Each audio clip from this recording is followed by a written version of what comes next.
За энэ танхимд хүрэлцэн ирсэн эрдэмтэн багш нар, миний эрдэм шинжилгээний удирдагчид, эрдэмтэн судлаач, багш оюутнууд, зочид төлөөлөгчид та бүхэнд энэ өдрийн мэндийг хүргье. Тэгэхээр би ихтгэлийнхаа лекцийг ярихаасаа өмнө бас нэг оршил хэлье гэж ингэж бодож байна. Тэгэхээр судалгааны ажлыг олон нийтэд хүртээл болгох, тэр судалгааны ажлын үндсэн үр дүнг нийт таниулан сурталчлах ийм боломж нөхцөлийг бүрдүүлсэн Хуулзын үндэсний хүрээлэнгийн удирдлага хамт олон Монголын хуульчдын холбоонд үн талархал илэрхийлж байгаагаа хэлмээр байна. Ингээд миний ярих асуудал бол докторийн диссертац хамгаалсан сэдв арай өөр. Бэлчээрийн харилцааны эрх зүйн зохицуулалт, төлөв байдалд тулгамдсан асуудал, шийдвэрлэх арга зам гэдэг сэдвт бүтээлээр хамгаалсан. Өнөөдөр энэ сэдвийн бүтээлийнхаа хүрээнд бэлчээрийн харилцааны эрх зүйн зохицуулалтын хөгжлийн чиг хандлага гэдэг энэ асуудлыг та бүхэндээ ярилцах таатай байна. За бэлчээр ашиглалт хамгаалтын талаарх онол үзэл баримтлал. За бэлчээрийн харилцааны эрх зүйн зохицуулалт, гадаадын орнуудын туршлага, дүгнэлт гэсэн энэ үндсэн дөрвөн хэсгийг энэ өгөгдсөн хугацаанд багтаж та бүхэнтэйгээ санал солилцоход бэлэн байна. За тэгэхээр Монгол улсад төдийгүй ер нь олон улсын түвшинд бэлчээрийн харилцааны асуудлыг хөндөж гаргахад бол байгалийн зохистой баялагын ашиглалтын олон чиглэл онол үзэл хандлага байж байгаа. Тэгэхээр миний судалгааны ажлын гол онол арга зүйн үндэслэл бол хэд хэдэн онол тулгуурсан байж байгаа. За нэгдүгээрт Tragedy of the Commons гэдэг. За энэ нийтийн эмнэлэг гэдэг энэ онолыг бол 1968 онд хаалтан төвшүүлж гаргасан байгаа. Тэгэхээр энэ онолын үндсэн агуулга нь бол ерөөсөө байгалийн зохистой ашиглалтын менежментийн үндэслэлээр тэр орчныг бүрдүүлэх асуудлыг хөндөж тухайн үеийн Английн тэр бэлчээр ашиглалтын асуудал дээр бодит баримт дээр тулгуурлан баталсан ийм онол байж байгаа. За энэ онолын үндсэн агуулга нь юунд чиглэгдэж байна вэ гэдэг асуудал гарч ирж байгаа.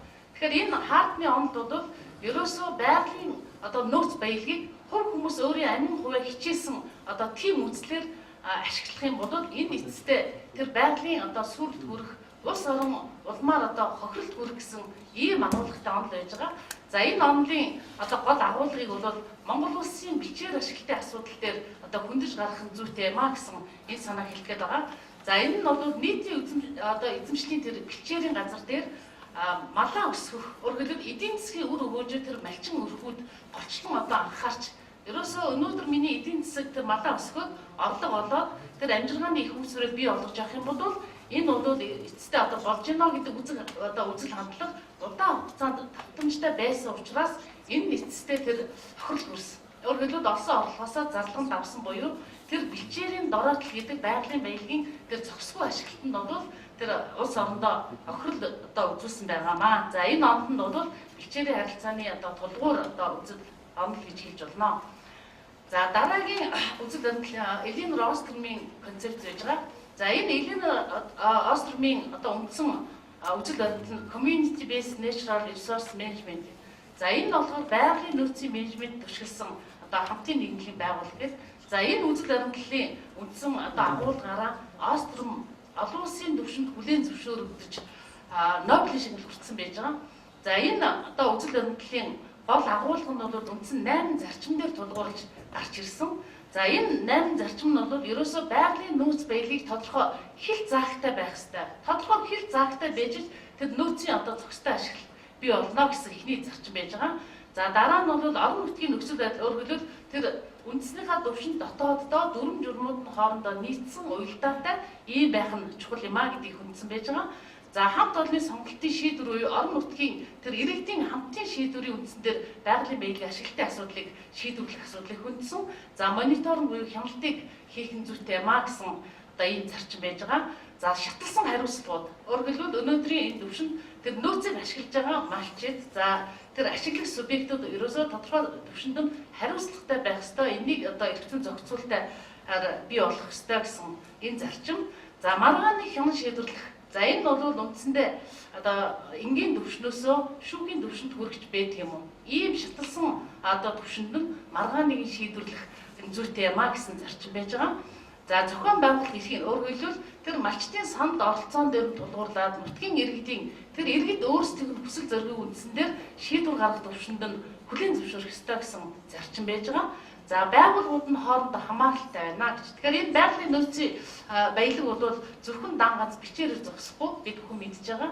Энэ одоо баялагын асуудал дээр хамтын одоо байгууллагууд нь хоорондоо уялдаа харилцан хамааралтай хамтран ажиллах нөхцөлийг бүрдүүлсэн байна гэдэг ийм үндсэн зарчмын асуудлуудыг Остром хүндсэн байж байгаа. За энэ нь болохоор өнөөдөр олон улсын түвшинд хүлээн зөвшөөрөгдсөн одоо ийм концепц байгаа. Тэгэхээр энэ нь бол мөн адилхан Монгол улсын байгалийн баялаг тэр дундаа бэлчээрийн зохистой ашиглалтад одоо тулгуур болох үзэл баримтал юм а гэж ингэж хэлж болно.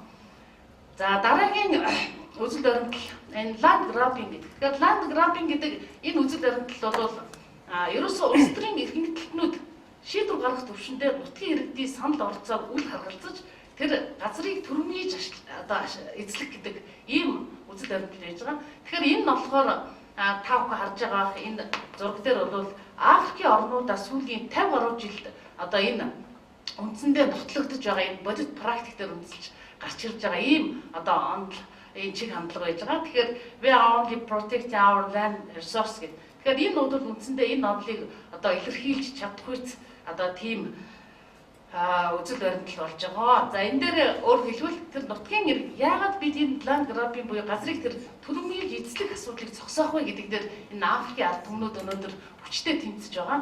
Тэгэхээр энэнийг бол олон улсын түвшинд судалгаанд үндэслээд ингээд аваад үзэх юм бол дан ганц Африкийн орнууд төдийгүй ер нь бол Европ руу одоо бас төрж орж ирж байгаа, улмаар Аз руу ч гэдэг юм уу. За ийм одоо судалгааны үр дүнгууд гарч ирж байгаа. Тэгэхээр энэ нь бол үндсэндээ эцэстээ тэр одоо газрыг улс төрийн хүчний оролцоотойгоор эзэлж авснараа энэ бол зохистой бус харилцаа юм аа. Энэ бол улмаар өсөглөн тэр эдийн засгийн уналтад одоо орох гэдгийг илэрхийлж байгаа одоо бодит амьдрал харагдаж байна. За энэ land grabbing гэдэг энэ газрыг түрэмгийж эзлэх үзэл баримтлалыг Монголын өнөөгийн бодит амьдрал дээр тулгуурлаад жишээ болгоод аваад үзэх юм бол та бүхэн энэ дүр зургаас харж байгаа. Ер нь бол энэ land grabbing бол тэр газрыг түрэмгийж эзлэхдээ ашигт малтмлын зөксгүй одоо ашиглалт дээр тулгуурлаж гарч ирдэг байна. Тэгэхээр энэ бол бид бүхэн мэдж байгаа. За судалгааг үндэслэж авч үзэх юм бол 2042 он гэхэд ер нь бол ойрын энэ 30 орчим жилдээ Монгол улсад тасралтгүй одоо энэ ашигт малтмлын одоо үйл ажиллагаа явагдах юм байна гэж өөрөөр хэлбэл энэ ашиглалтын лицензийг аль хэдийн олгоцсон байж штэ. Тэгэхээр энэ нь бол энэ үзэл баримтлал дээр тулгуурлаад аваад үзэх юм бол Монгол улсад улс төрийн хүч нь бол бас газрыг түрэмгийлж эзлэх өөрөөр хэлбэл тэр лиценз олгох замаараа энэ бичээрийн газар хомцдож байгааг одоо илэрхийлэх ийм судалгаа юм а гэж ингэж хэлж болно. За үүнтэй уялдаатгаад бэлчээрийн газар 2015 онд 352.8 мянгаар одоо багаар хасагдсан байна гэж судлаач тогтоосон байж байгаа. Тэгэхээр энэ нь бол үндсэндээ бидний одоо цаашдын асуудлыг маш хурцаар одоо тулгамдсан асуудал юм а гэдгийг тодорхойлж хэлж болох юм а. За үүнтэй уялдаж Монгол улс бэлчээрийн мал аж ахуй хөдөө аж ахуй орн. Тэгэхээр энэ утгаар бол бидний одоо Монгол улсын доктортой хөгжлийн гол асуудал бол бэлчээр мал аж ахуйн үйлдвэрлэлийн энэ аж ахуйн эрхлэлээр гарч ирж байгаа. Тэгэхээр энэ нь эцэстээ хамгийн энгийн жишээ дурдах юм бол өвчтөе тэр одоо малын ашиг шимийг хүртэхэд Монголын одоо бид бүхний эрүүл мэндэд бас хуцаар одоо нөлөөлөх юм а гэдгийг энэ одоо жишээнээс харж болох юм а. За дараагийн нэг чухал одоо үзэл баримтлал бол protecting the rights and the environmental interest for future generation. За энэ нь бол ерөөсөө хойч үеийн хүрээлэн байгаа орчны эрх ашиг сонирхлыг хамгаалах гэдэг ийм концепц байгаа. За энэ нь бол үндсэндээ өнөөдөр тодорхой төвшөнд бас судлаачид хөндөж гарах одоо оролдлого хийж байгааг та бүхэн мэдж байгаа. Энэ нь бол бид өнөөдөр харсан байдалтайгаар энэ байгалийн баялаг тэр дундаа газрын одоо ашиглалтын төрийн бодлого бас явагдаж байна гэж ингэж хэлэх гээд байгаа. Тэгэхээр энэ нь бол ирээдүйн хойч үеийнхэн хамгийн нэн тэргуунд тэр таатай орчинд амьдрах эрхээ хамгаалуулах эрхтэй байна гэдгийг тодорхойлж гаргаж ирсэн концепц байж байгаа. За дараа нь болохоор хойч үеийнхэнд тэр хүрээлэн буй орчны хэвийн төлөв байдлыг хадгална гэж. Өнөөдөр байгалийн унган төрхийг хамгаалах, тэр зохистой ашиглалтын менежментийг төлөвшүүлэх, эрх зүйн орчныг бүрдүүлэх гэдэг энэ асуудал бол шууд хамааралтай болж ирж байгаа. За гуравдугаарт нь хойч үеийнхний тэр байгалийн баялагийг одоо ашиглах боломжийг хамгаална гэдэг энэ үндсэн гурван одоо тулгуур зарчим дээр энэ үзэл баримтлалыг бид хүндхэн зүйтэй маа гэж үзэж болно. Тэгэхээр энэ үзэл баримтлал бол хож үеийнхний одоо байгаль орчны эрхийг хамгаалах асуудал, үндсэн хуулийн түвшинд олон улсын эрх зүйн хэм хэмжээ, за үндэсний хууль тогтоомжид туслагдсан одоо тодорхой бас хэм хэмжээ байгаа одовч өнөөдөр энэ эрхийг хамгаалахад бол бас нэг төвөгтэй байдал одоо үүсэт байгаа гэдгийг хэлхэн зүйтэй маа. За миний ярих хоёр дахь асуудал бол бэлчээр харилцааны эрх зүйн зохицуулалт. Эрх зүйн зохицуулалтын асуудлыг олон улсын болон үндэсний түвшинд за түүхэн зохицуулалт гэсэн одоо энэ байдлаар үе шатчлсан одоо энэ судалгааны асуудлыг тэр бүтээлдээ тусгасан байгаа. Тэгэхээр энийг бид өнөөдөр нарийн одоо ярих бас боломж төдийлөн хангалттай биш байгаа учраас миний диссертациас Төв номын сан хууль зүйн үндэсний хүрээлэн гэдэг энэ газруудаас та бүхэн бас дэлгэрүүлж танилцах ийм боломжтой байж байгаа. За энэ дээр хамгийн одоо гол асуудал бол олон улсын эрх зүйн хэм хэмжээ буюу олон улсын эрх зүйн зохицуулалт. Тэгэхээр Монгол улс өнөөдөр байгаль орчны чиглэлийн нэг 10 гаруй конвенцэд нэгдэж орсон байна. Тэгэхээр энэ 10 гаруй конвенцэд нэгдэж орсон бэлчээрийн харилцааны ашиглалт хамгаалтын хэм хэмжээ зохицуулалт бол үндсэндээ Монгол улсын нэгдэж орсон энэ Грек конвенцэд шууд буюу дам одоо зохицуулалттай бас зохицуулалт байгааг дурдхан зүйтэй. За үүнээс гадна олон улсын эрх зүйн зохицуулалтыг тэр бодлогын баримт бичгийн хүрээнд зайлшгүй судлах шаардлагатай болж байна. Тэгэхээр энэ бодлогын баримт бичгийн асуудлыг судалж гаргаад ирэхээр ер нь бол улс орнууд олон улсын гэрээгээр шууд одоо үр хүлээсэн байдаг бол энэ бодлогын баримт бичгүүдийг зөвлөмж болгосон, чиглэмж болгосон улс орнууд анхааралтай авахыг уриалан дуудсан ийм одоо олон баримтчүүдээр бэлчээрийн харилцааны зохицуултууд бас тусглаа болсон байна гэж ингэж дүгнэж болно. Тэгэхээр энэнийг бол хэдийгээр Монгол улс шууд одоо биелүүлэх үр хүлээгөөч гэсэн тэр олон улсын эрх зүйн бодлогын баримт бичгүүдэд тэр одоо олон улсын түвшний судалгааны байгууллагуудын анхааруулууд байгаа одоо энэ бодлогыг үндэсний түвшинд бас нэг бодлого болгох асуудал одоо хөндөгдөж гарч ирж байгаа юм аа. За гадаад орнуудын зохицуултыг бас энэ бэлчээрийн харилцааны эрх зүйн зохицуулалтад дурдхан зүйтэй. Тэгэхээр Монгол улс энэ бэлчээрийн харилцааны эрх зүйн зохицуултыг судлахад одоо нүүдлийн мал аж ахуйн эрхлэлтэй дээр бусад орнуудын дуршлагыг би дараагийн хэсэгтээ хөндөж ярих болно. За энэ эрх зүйн зохицуулалтын асуудлыг хамгийн анхаарал татж байгаа асуудал бол өөрөөр хэлбэл Монгол улсад тулгамдж байгаа асуудлыг тодорхойлж одоо төвшүүлэх зүйтэй. За үүнийг Монгол улсын түвшинд бэлчээрийн харилцааны энэ зохицуултыг одоо багцлаад ингээд аваад үзэх юм бол нэгдүгээрт Монгол улс дахь энэ төрөөс баримтлах бодлого маш ерөнхий, өөрөөр хэлбэл зарчим нэг тодорхой бос. Бодлогын баримтчууд гэхээр салангад бэлчээрийн харилцаа бол өөрөө мал малчин, бэлчээр ашиглагч, бэлчээр гэсэн ийм цогц харилцаа гэж. Тэгэхээр бодлогын одоо салангад бодлого гэдэг нь бол жишээлбэл юу гэдэг малчтын талаар баримтлах бодлого. Тэр газар нь бол хаягдчихад байгаа. Ингэснээр тэр бэлчээрийн одоо цогц харилцааны төрийн бодлого бол тодорхой биш байна гэсэн дүгнэлтийг гаргаж болно. За бэлчээрийг төлөвлөлтөд ашиглах талаарх заалтууд буюу эрх зүйн зохицуулалт тодорхойгүй байж.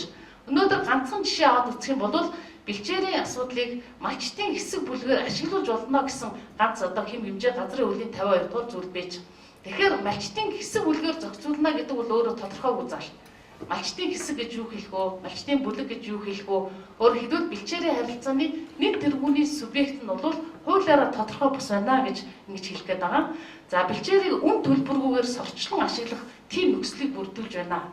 Өөрөөр хэлбэл газрын тухай хуулийн суурь зохицуулалт нь 52 дугаар зүйл зааснаар өрсөлдөж ашиглах тийм болцоо болгосон. Өнөөдөр үндсэн хуулийн төвшөндөж, төрөлхтсөн хуулийн төвшөндөж аваад үзэх юм бол ерөөсөө дуртай газраа нүүж нутаглах ийм эмх зэгцгүй одоо эрх зүйн зохицуулалт үйлчилж байна. За бэлчээрийн мал аж ахуй эрхлэх бүс нутгийн одоо хил заагийг нарийн тогтоох шаардлагатай болж. Тэгэхээр энэ хил зааг нь тодорхойгүй байснараа энэ нөөцийн зохистой ашиглалтын асуудал бол угаасаа яригдах боломжгүй юм а гэдгийг тэр өмнөд өртсөн Эленор Остромын үзэл баримтлал бол бас нотлоод байгаа. За дараагийн одоо нэг чухал асуудал бол малчтын байгууллагын эрх зүйн статус тодорхойгүй байж байгаа. Өмнөд өртсөнчлэн тэр малчтын хамтын зохион байгуулалтын хэлбэрийг энэ эрх зүйн статусыг яаж хөгжүүлэх вэ? Энийг тодорхой болгох асуудал өнөөдөр тодорхойгүй зохицуулалттай байж байгаа нь бол Монгол улсын бэлчээрийн харилцааны эрх зүйн зохицуулалтын нэг тулгамдсан асуудлын чиглэл юм аа. За дараа нь энэ удирдлагын тогтолцоо оновчтой бус байна гэж. Тэгэхээр бэлчээрийн харилцаанд ерөөсөө бэлчээр бол төрийн юмж байна. Мал хувь юмж байна. Энэ хоёр харилцаан дээр үндэслэн одоо энэ өргөн хүрээтэй, цар хүрээтэй цогц харилцаа бол өөрөө их ойлгомжгүй.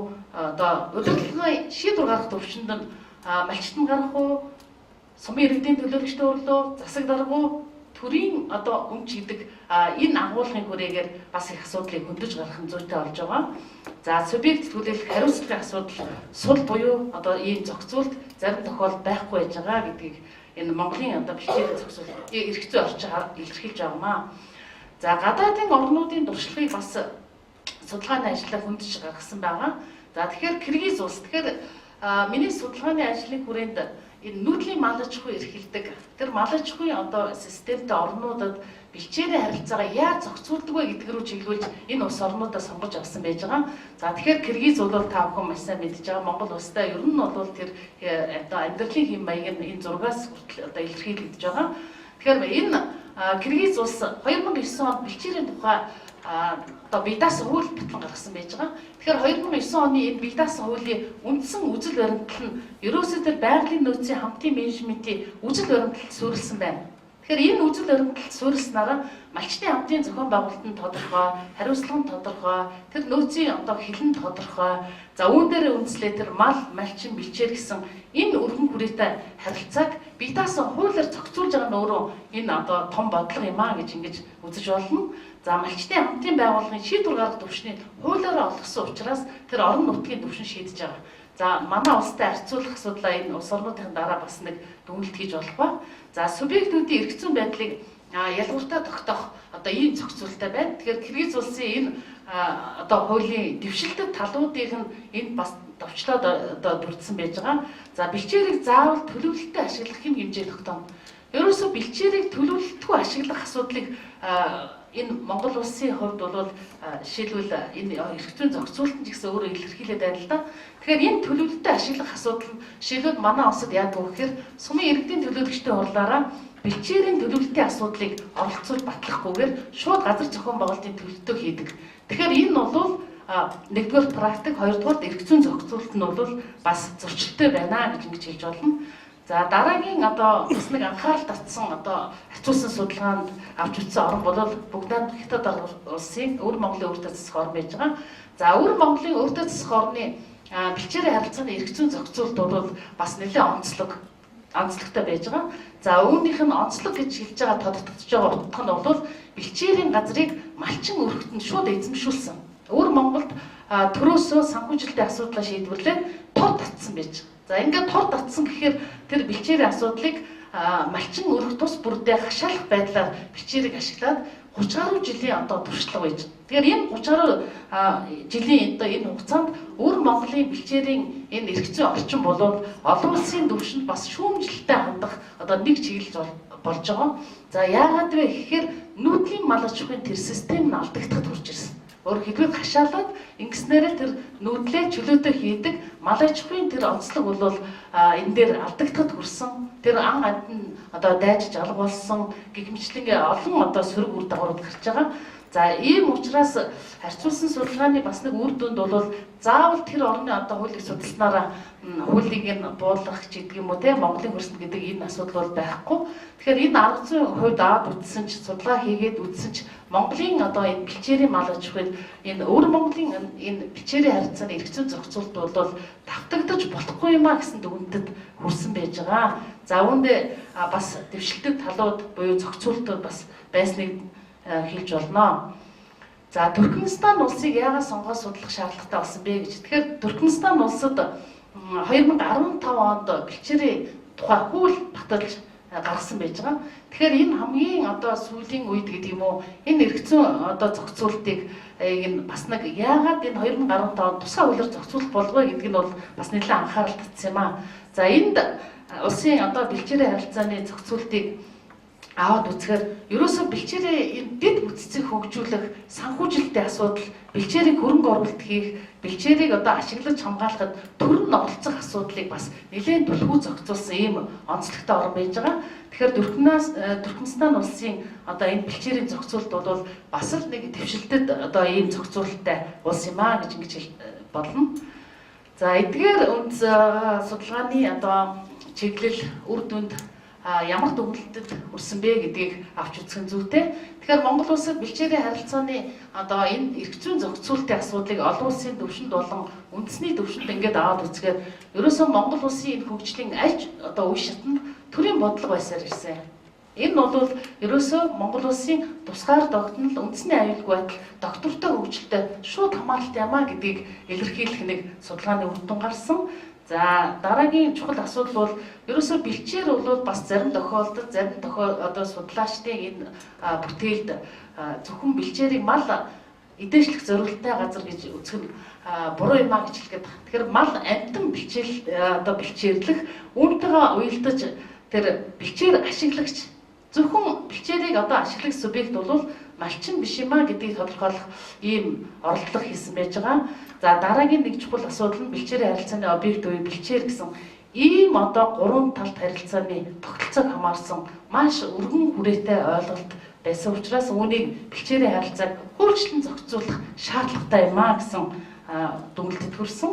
За дараагийн нэг чухал дүгнэлт бол өнөөгийн дагаж мөрдөж байгаа Монгол улсын энэ бэлчээртэй холбогдох хууль тогтоомж ерөөсөө тулгамдж байгаа асуудлыг бүрэн хамруулж чадаагүй, шийдвэрлэж шийдвэрлээгүй, хоорондоо зөрчилтэй ийм одоо учир дутагдaltaй зохицуултууд бас цөөнгүй байна гэж ингэж хэлж болно.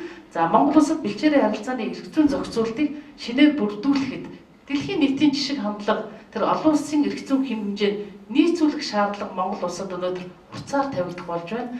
Тийм учраас олон улсын тэр бодлогын баримтчгууд Монгол улсын нэгдэж орсон олон улсын гэрээ за эдгээрийг үндэсний хууль тогтоомжид тэр дундаа бэлчээрийн харилцааны хуульд бол зохицуулсан ийм хуульд нь бол тусгах нь зүйтэй юм а гэж үзэж болно. За эдгээр арчуулсан судалгааны үр дүнд энэ судалж үзсэн орнуудын одоо эрх зүйн зохицуулалтаас бас дэвшилтэд хэм хэмжээг Монгол улсын энэ одоо эрх зүйн харилцааны бэлчээрийн харилцааны зохицуултыг боловсронгуй болгоход бас нэг чиглэмж болох нь зүйтэй юм а гэж ингэж үзэж болно. За тухайлах юм бол Киргиз улсад малчтын тэр хамтын байгууллага орон нутгийн өөрөө удирдах байгууллагад тэр бэлчээрийн талаар эрх олгосон байдал малчтын санал оролцоонд тулгуурласан шийдвэр гаргах төвшөнд нь за бэлчээрийн төлбөрийн системийн хариуцлагын гэсэн энэ тогтолцоог одоо бүрдүүлэх нь чухал юм а.